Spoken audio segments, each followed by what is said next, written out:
Good morning, y'all. Welcome to Sidewinder Shed. It's Sunday, November 3rd, about 9:21 in the morning. Uh, Actually, a little bit later than what I normally do, but I decided. Actually, I told everyone that I'd probably be a little bit late in the morning when I decided to do a live stream.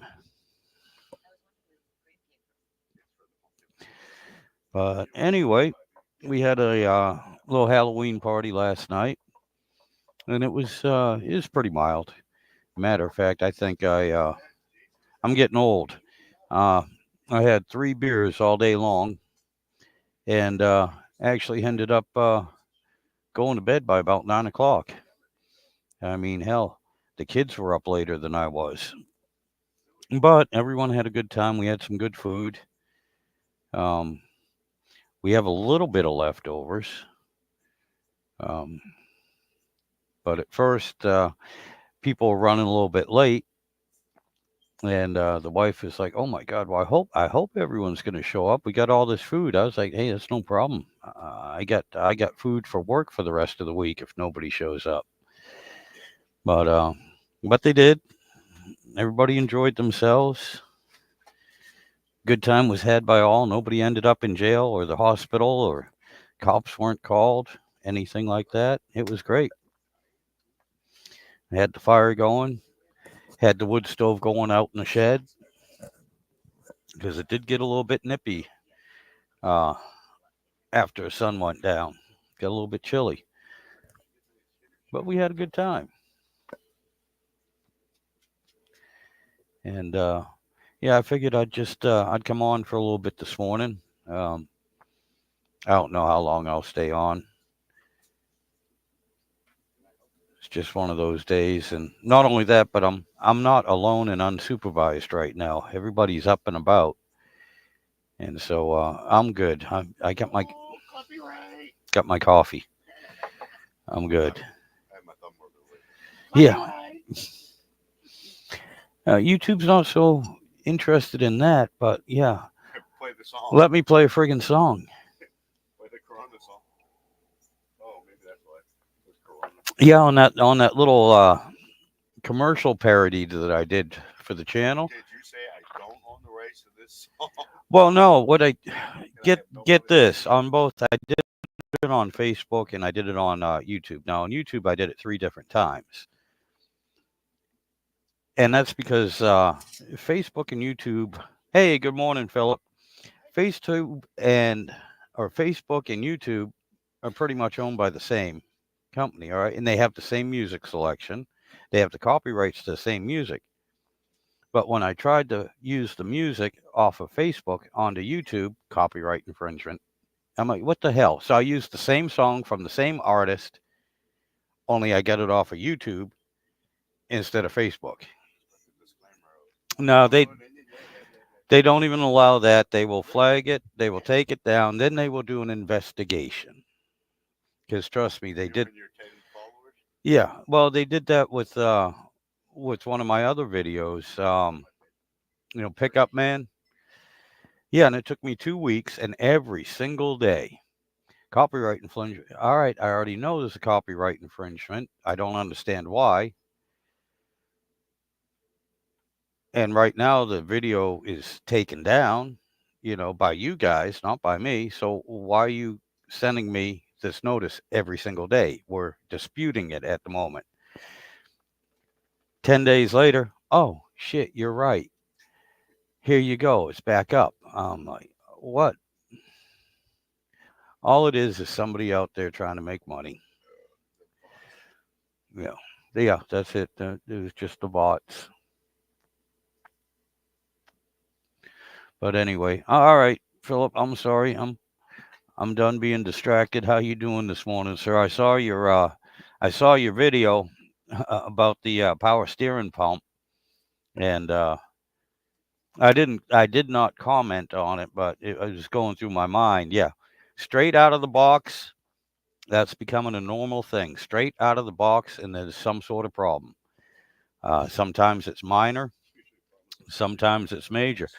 Well, where the where the power steering lines screw into the power steering pump. And from the factory, right out of the box, there's a fitting on there, and they never tightened it. And the only way you can tighten it is to pull the pulley off. Yeah.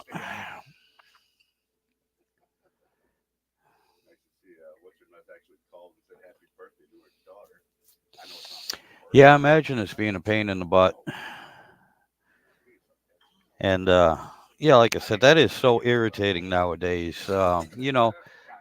Things like that, and you remember this, things like that are something that was bad out of the box, brand new part or even remanufactured part. It's usually 1 in 10,000. Then it was 1 in 1,000. Now you have basically less than a 50-50 chance.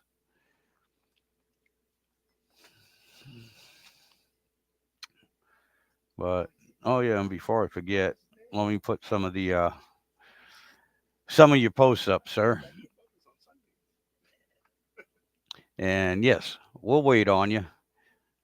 We'll wait on you. No problem.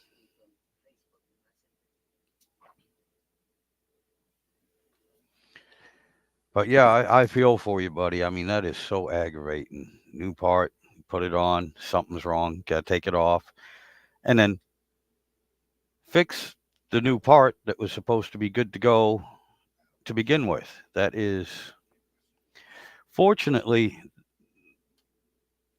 that just seemed to be the only problem with that. Nothing internal that you can tell right now. So hopefully you get that tightened up and it actually works.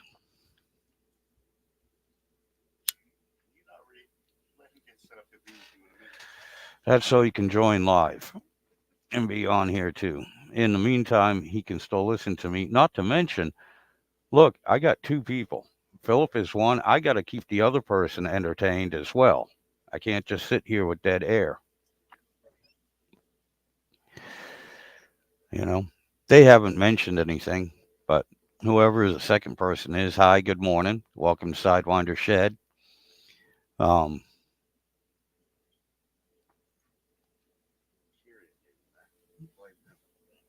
I got you. I got you, buddy. Yeah, it's God, it's aggravating. Anyway, yeah, we got to talking to Philip here about getting brand new parts, and something wrong with them right out the box. That is happening so often, and I mean, I'm actually afraid to do any work on any vehicle that I need done.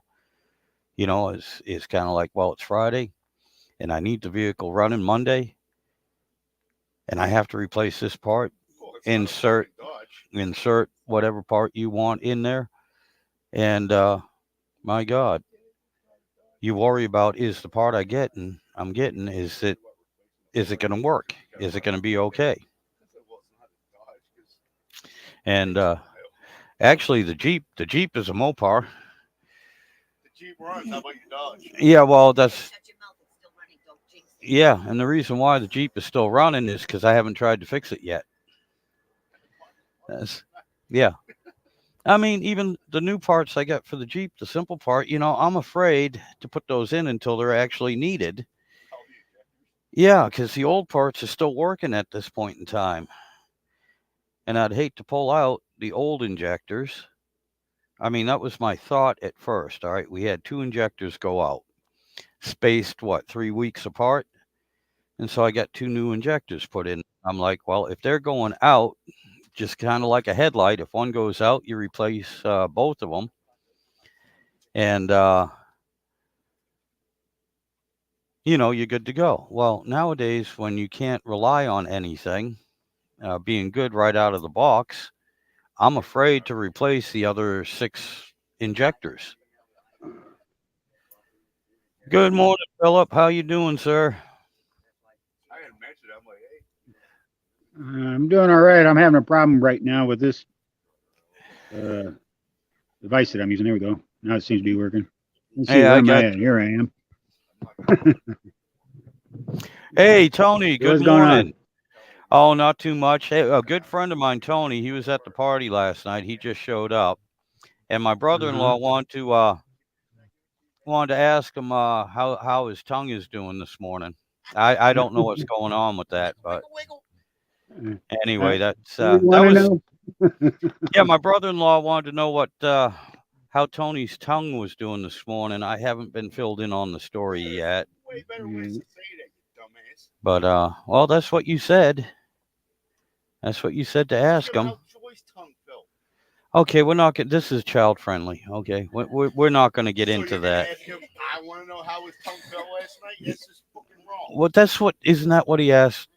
He said if Tony comes, if you see Tony, You want to get stabbed? I'm just saying that's what you told me. Anyway, sit there, look cute, be quiet. The adults are talking now. How you doing, Philip? I will unplug you right now. Yeah, I'm doing all right. Yeah, that's what I'm doing right now. I'm taking advantage of this extra early morning daylight thing, to get back at this dang Pontiac. Yeah, here is the story behind that. I put in a new pump. I bought new power steering lines too, but the Mhm. lines were such a pain in the ass to change that I just decided I would forego that and just reuse the old lines. And sure enough, one of the lines was leaking so bad that I couldn't ignore it. Yep. And it was the pressure line. So I needed to take the pump back out. Well, here's what happened. I go to disconnect the old line from the new pump, and the fitting came out. Yep. It was never tight to begin with. So when I went to thread the line out, I had to thread it fitting and all the way out of the power steering pump. And I knew that the only way to, once I got the nut and the line, the fitting and the line disconnected, I wasn't going to be able to just tighten it back up, Yep. with the Yep. pump on it. So that meant that I had to remove the pump again, set it down on the ground, get the pulley puller, pull the pulley back off, just so I can put a wrench on that fitting and get it snug, and then put it back in. But here's the thing about that line, the new replacement line that I went to put in. I was telling you before, you can't get a wrench on it. I even shot a video that I haven't posted yet about how you got to go about getting to that line. Yep. But the biggest obstacle in my way was the sway bar, the front sway bar. That's what's stopping you from being able to turn that wrench at all. Right. Yep. So now here I am taking a front sway bar off of the car just so that I can get that eighth of a turn on the wrench, flipping the wrench over, turning, flipping the wrench back over, turn, flip the wrench over, turn. Yep. And you have to do that for a full. I'm losing you again, aren't I? A little bit. You're locking up every now and then. Yeah, It's it's gotta be. probably my Wi-Fi. Oh, I understand that, man. I just, again, we're doing another test on mine here, and it seems to be working really good. As a matter of fact, So, but here's where I'm at. I've got the new lines. I got the one new pressure line on. I finally got the pump back in, and that pump's no easy task because you can't see where the bolt holes are that you're trying to put the bolt in. Yep. And the thing's way down in there. It's just, Sure looks it's like a pain in the ass. But here's another thing too. Here was something else that I did when I suspected that I might have a bad pulley bearing. One of those idler pulleys. Yep. I suspected of having a bad bearing, so I bought new pulleys, and I never did put those on because when I inspected all the pulleys, they all seemed to be good.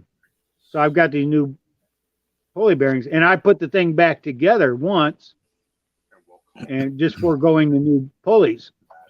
Well, now that I have to take it all back apart again, I'm just going to go ahead and put the new pulleys on no matter what. Yeah, I gotcha. And forgive me for being a pessimist, because that's standard procedure. That's something we would do, 20 years ago, Yeah. 30 years ago, without a thought. I get the new parts, may as well put them on, not worry about it. Yeah.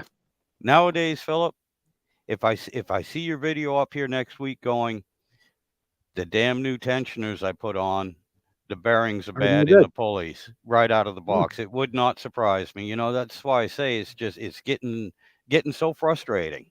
Yeah, that's half of the issue. That's Yeah. why I hesitate with putting on a new part, because it's probably not going to be any better than the old junky part you're taking off. Yep.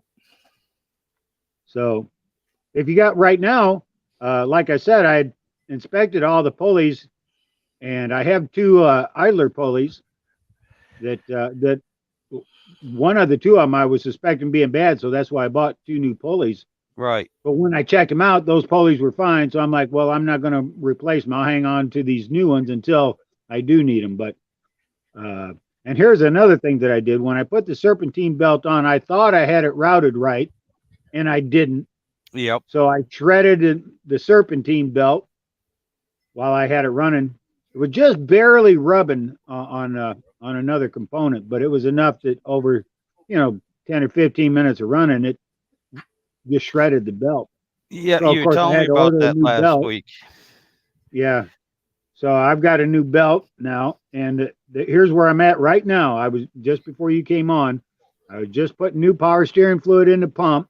I'm going to go ahead and put the new belts on and run the system and cycle the air out of the power steering.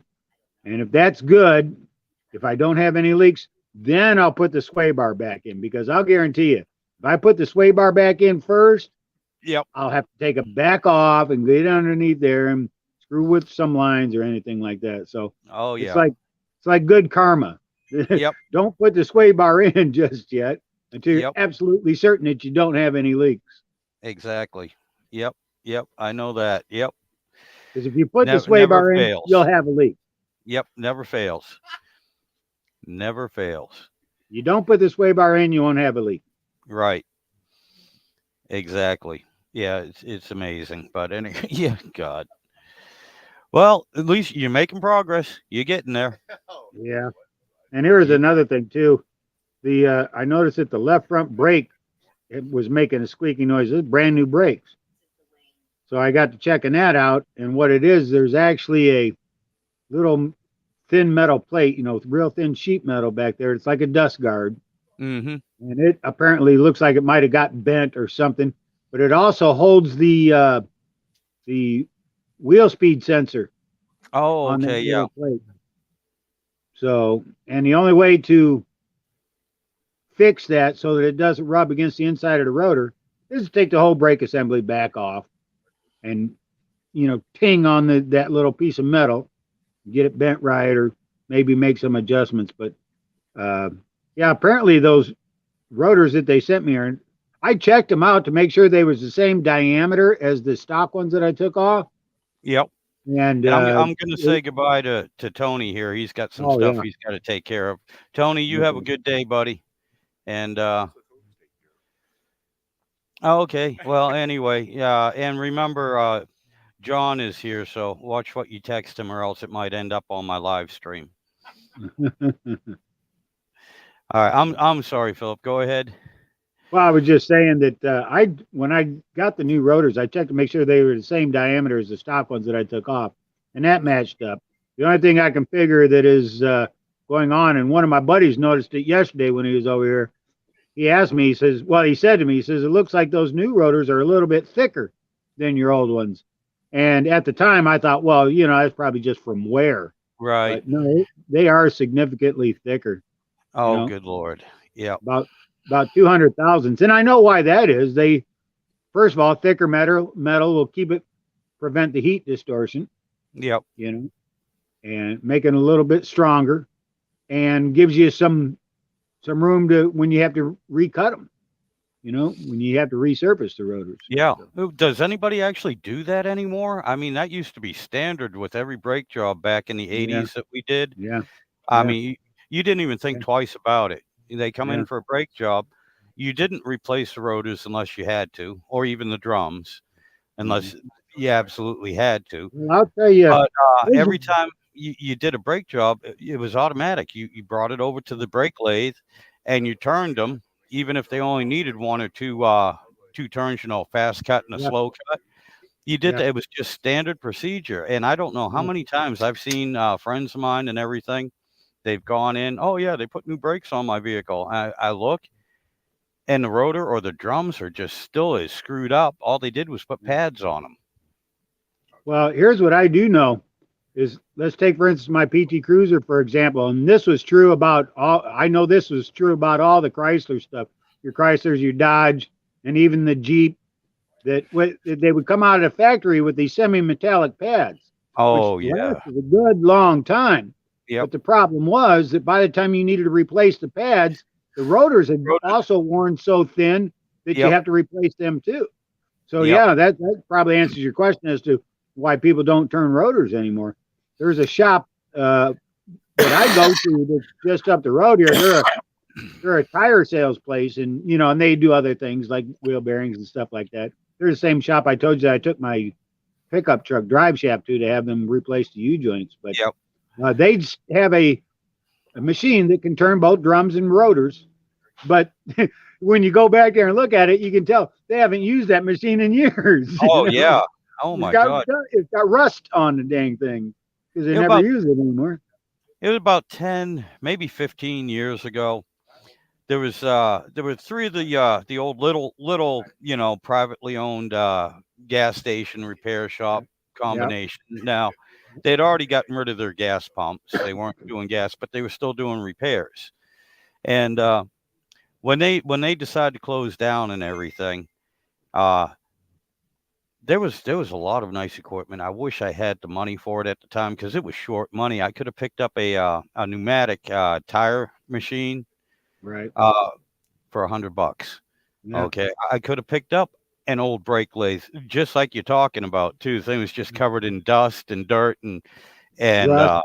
and rust and everything. But he plugged it in; it was working, and he had. Oh, here's the biggest thing: he had all the adapters for it. The different size cones and everything, so you could turn just about anything on it. $500. He wanted $500 for it. And of course, the thing weighed about a ton. Yeah. But you need a forklift to move it. yeah, pretty much. But and I mean, he had a whole bunch of stuff like that going for real short money. I'm like, why so short? Is it just because you want to get out of the business quick? He said, no, because nobody wants this stuff. He said it's 40 years old. Yeah. He said everybody wants the electronic bullshit. Most of this They stuff need it takes a technology. little bit longer to set it up, and everything is analog on it. I'm like, oh, are you kidding me? That's what I would love. I wish I had the money, And by the time I did save up enough to get those two items, but by the time that took me, I was getting paid every other week at the time, so it took me a month. They were gone. They were gone by the time I got the two paychecks I needed. Right. But oh my God, yeah, I know exactly what you're talking about. Yeah, even in some of the bigger shops, I walk in, and if they do happen to have a brake lathe, you're right. It's over in the corner. It's covered in dust, and it's got shit all over the top of it. It's like, yeah, you haven't used this in years, and it's kind of like, do you even it's know no what longer it is? it's no longer a brake lathe. It's the hamper for the dirty uniforms, is what it is. Yeah. You'll see that a pile of uniforms stacked on top of it. Oh yeah. Yeah, my God. And yeah, I mean, to be honest, it's like there's this girl that I used to date. She wanted one of these exercise bikes, right? She just insisted upon having one, and I had to be the one to move it. And those things were not light. Yep. But I got it for her. I set it up in her apartment, and I noticed that over time, it just became a clothes rack. She'd be hanging all kinds of clothes on it. She had so many clothes on it that you couldn't even tell it was a damn exercise bike. Yep, I got you. I got you. But yeah, speaking of those semi-metallic brakes too, on my dad's truck, he had a 86 F250 two-wheel drive, and I got it for him when I got out of the service the first time in '88 because he'd been about 5 years without a truck, and like me, he had always had a truck. I mean, my God, he had had a truck for over 60 years, some sort of truck. And part of the problem was my mom had a station wagon, it was an old Dodge Diplomat station wagon. Oh, yeah. And she was getting upset because Dad was he was using it like a pickup truck. So he's tearing the back of it up. He's got oil, got paint, got gas, everything he spilt in there. And so when I got out of the service, my mom, my sister Carol, and myself, we pooled our money together and got him this nice. It was used, but it was in nice condition, real nice condition. 86 F-250, and I also bought him a camper, a slide-in camper, big old thing. And when we put the camper on, that was one of the things that I did because he went with the camper on it. He went through the front brake pads and the rear brake shoes within about 6 months. I mean, it was a heavy camper too. It's about 2,300 pounds, and he just wore those brakes out real quick. Of course, we're up in Massachusetts, and he used to go up to the White Mountains, him and my mom, and go through the mountains up in New Hampshire an awful lot. And the problem with that is, and I understand it now. Back then, I still had my hearing, but I lost my hearing in this year, and my dad, just due to age, had lost a lot of his hearing. He couldn't hear the pads or the shoes when they were squealing or rubbing. So he was wearing out the rotors and the drums anyway because it was metal on metal. I was like, well, at least with the semi-metallic pads, those things were lasting 3 years instead of just about 6 or 8 months with that camper on it. They were lasting 3 years at a time. And it was the same thing about every 3 years. You're right. When I did a brake job on it, I'd have to get the rotors and drums because they were just worn down. But as compared to regular brakes, which he was running metal to metal anyway, because I tried that twice, and I ended up, in a year, I ended up replacing the rotors and the drums twice because he had just ate them all to hell. But yeah, I figured, yeah, I know what you're talking about with the semi-metallic brakes, and it's a trade-off. It depends on your use and what you expect to get out of them. That's what these pads here are. They call it a carbon ceramic semi-metallic pad. So, and it isn't that I really need this brake package, but I want to make sure that, because I know I'm going to go fast, I might just have to stop fast too. As a habit, I'm not a hard braker. Right. Let me tell you this.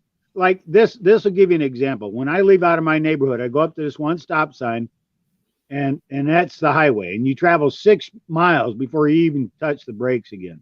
I got But you. the highway's got a 50-mile-an-hour speed limit on it, and I'll pay attention to that speed limit.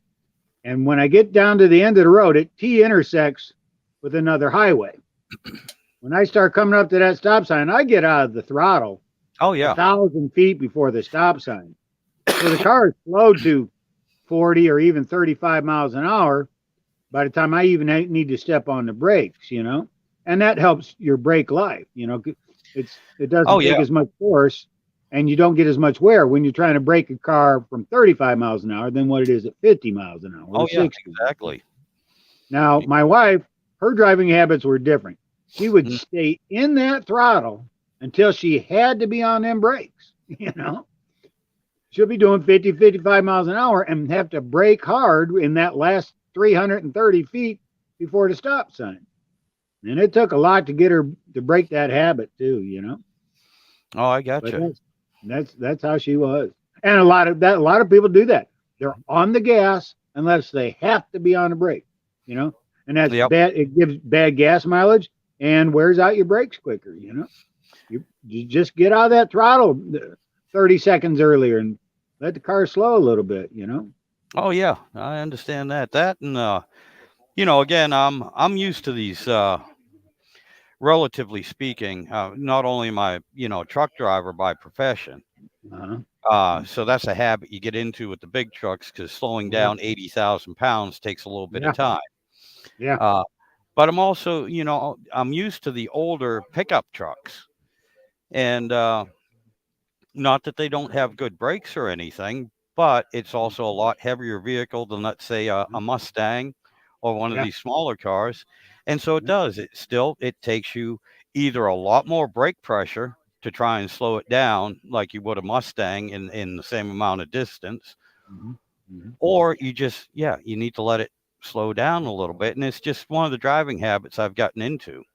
Well, my You know? first three cars were big 1960s model Oldsmobiles, big, huge 5,000-pound vehicles with Yep. drum brakes on all four corners. Yep. And there was, you had no braking on that thing at all. If you were Yep. doing 60 miles an hour and had to stomp on the brakes, just forget it. You're going to just plow through whatever it is that's in front of you because that Oh, thing yeah. ain't stopping. The beautiful part about it is you got 5,000 pounds of metal to protect you, you know? Oh, yeah. You're going through what was in front of you. Yeah. Yep. I hit a guardrail that was protecting a little crossing guard house. You know, there was Yep. this little crossing guard house, and it apparently had been hit before, so they put up a guardrail to protect that house. Well, and it worked. I hit that guardrail. I took the guardrail down, but it was just enough to cause me to deflect off it, so I at least didn't hit the little guard or crossing guard house, you know. But I smashed that guardrail down to the ground. Oh, my And God. in that big Oldsmobile, I just kept driving, just Yep. kept going. I got a little dent in the fender, and that was it, you know. But yeah, I'll tell you what. Yeah, like Jay Leno says, the brakes on these vehicles are just a suggestion. You Yep. know? Oh, yeah. Yep. Yeah, I had what I had. I had three 1969 F-250s, and a 1970 F-350 Camper Special. All four of them Yeah, I know had those had drum brakes all around. I really liked that 70 F-350. It was only two-wheel drive, and it was a single rear axle instead of the dually, but it had an 8-foot step-side bed on it, which is hard to find. Whoops. But that was such a nice looking truck. Unfortunately, the truck itself wasn't really in good mechanical shape, and we rebuilt the bed. That was easy. We just replaced all the wood in it, and we put it on the back of a friend of mine's 69 F-250 4x4. And I'll tell you what, that was such a nice looking truck. And he was doing something with it. I can't remember what, but he ended up having to use a gas wrench on it. And he was in the field behind a shop that his father worked on. He ended up setting the whole field on fire and burning the truck up. Oh gosh. Yeah. And here's the funny thing. The fire department was right next door. Right next door. But then they ran over to the fire department, showed them what was going on, and believe it or not, the guys were like, "Well, we haven't been dispatched on it yet, so we can't help you." And it was too big, the fire had gotten too big for them to, run out with fire extinguishers. They had to get the trucks out there and everything. Right. But they couldn't do that because they hadn't been dispatched on it yet. And it's kind of like, Crazy. guys, this is obvious. And, we have vehicles out here that are full of gas. By the time we get dispatched, we could have a real problem. They did send a few guys out there just to contain it, so it didn't get to the vehicles, but they couldn't actually fight it, put it out until they got dispatched, which took them 15 minutes. Another 15 minutes before they got the call, and then another 5 minutes before they got over there. So 20 minutes that thing was burning, and they were right next door. Well, here's a funny story for you. Our local fire department, we didn't have one for the longest time because our local fire department burned down. Okay. But they got a new one built in a different location now, only about 1,000 feet away from where the old one is. Better location for them. Yep. Nicer building and everything. But the problem is that the county now claims that they can't afford to pay to keep it staffed. Yep. So right now, our local fire department here is closed up because they can't pay the staff to be on board. Yet for some reason, they want to spend $10 million to buy a ship out there on the East Coast and bring it here and sink it in the Gulf of Mexico to try to attract tourist dollars. You know, Oh, Jesus. Yeah. you might have heard about that story. It's that ship. It's the USS United States. It was a Oh, big yeah. cruise ship. Yeah. And it's Yeah. I think it's in Pennsylvania or someplace, and they want to get rid of it. It's just nothing more than a rusting hull. So, and it's been up for bids, you know, Yep. anybody wants to buy it. And our county's offered them $10 million to buy it. Plus, they have to pay to get it tugged Get it. all the way down here to the Gulf of Mexico. Yeah. So you can imagine what that's going to cost. Yeah. But yet Yeah. they don't have the money to staff my fire department. I you know? got you. I got you. In a way, I can see how they're thinking. All right, and it's still a gamble. Let's say Yeah, we it is. spend 15 million to get this set up. Yeah. With hopefully it will attract 30 million in revenue from Yeah. tourists or whatever. But that's a big Yeah. gamble, especially in today's Well, economy. that $10 to $15 million, it'll be years before they ever recover. Oh, yeah. that money. Yeah. It'll be years. And Yep. because the only way that the county's got to recover that money is in tourism tax dollars. Right. Now they do have a bed tax on all these condos and hotels and stuff in the area, Yeah. but they won't be seeing any of that from, like, say, restaurant sales or like product sales. Yep. Because they don't have a tax on these businesses. The county doesn't. There's just the regular state sales tax. I gotcha. And that the state sales tax that goes into a big kitty, and then the state divvies it out amongst Yep. all the counties. You see, Yep. so yeah, it's just, in my opinion, it's not a good idea. But No, what- I understand that. what flames my for ass is they want to spend practical 10 or purpose, $15 million on a big ship, but they don't have any money to man my fire department. Yeah.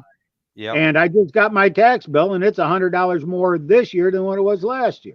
Oh, So good I'm paying Lord. higher taxes and getting fewer services for my tax dollars. Yep. So, but and that's one of the reasons why that's another reason why I'm just done here.